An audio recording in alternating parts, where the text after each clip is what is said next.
Thank you. Welcome back. We are still discussing the referendum bill. Already two bills are before the National Assembly that are sponsored by the JLAC and another one sponsored by the CIOC. And we were just trying to look at the CIOC, this particular bills, talking to the chairperson of the CIOC with regard to this particular bill. And we were at a place where we were talking about the Punguza Mzigo referendum and how you dealt with it.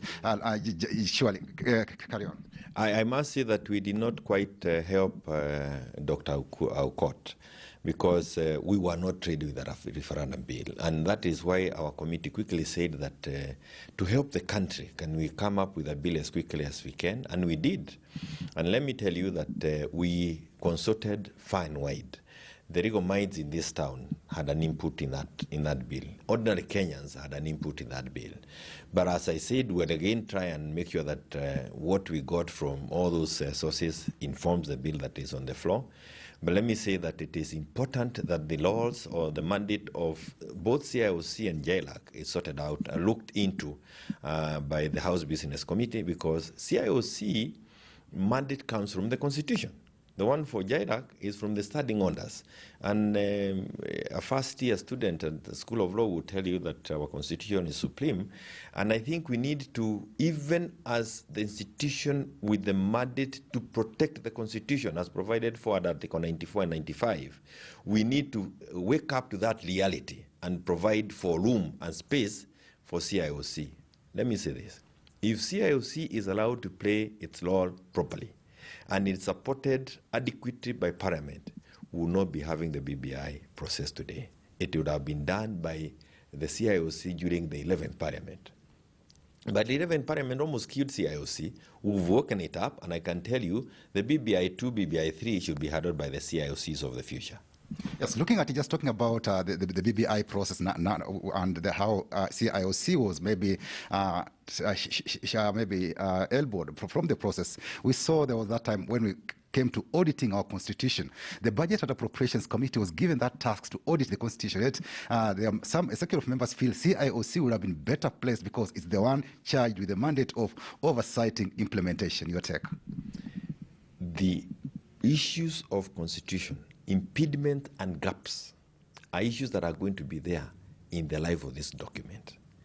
And the sooner we wake up to the reality that ensuring that the Constitution is implemented for the benefit of Kenyans is a day-to-day activity. It is not a one-off. Unfortunately, those who were there during the 11th Parliament thought that we passed the Constitution and we are done. They did not understand that there are articles in the Constitution that will need to be looked at. Some of them will need to be listed. Others will need to be reworked so that they become more effective for the future. So what we are now seeing is that realization coming into play. This document is a live document, and the CIOC must live with it. Yes, looking at it just lastly, the last point, we also have an issue with the IEBC. Since 2018, when we saw the commissioners, April, the 3 commissioners leave the commission, to date, IEC still has 3 commissioners. And we had an effort to maybe to have a bill to have the commissioners elected in office. Only 18 months with the election, IEBC still not properly constituted. Having been informed by our problems with the elections, as a committee, again, the first thing we did was to call IBC in place.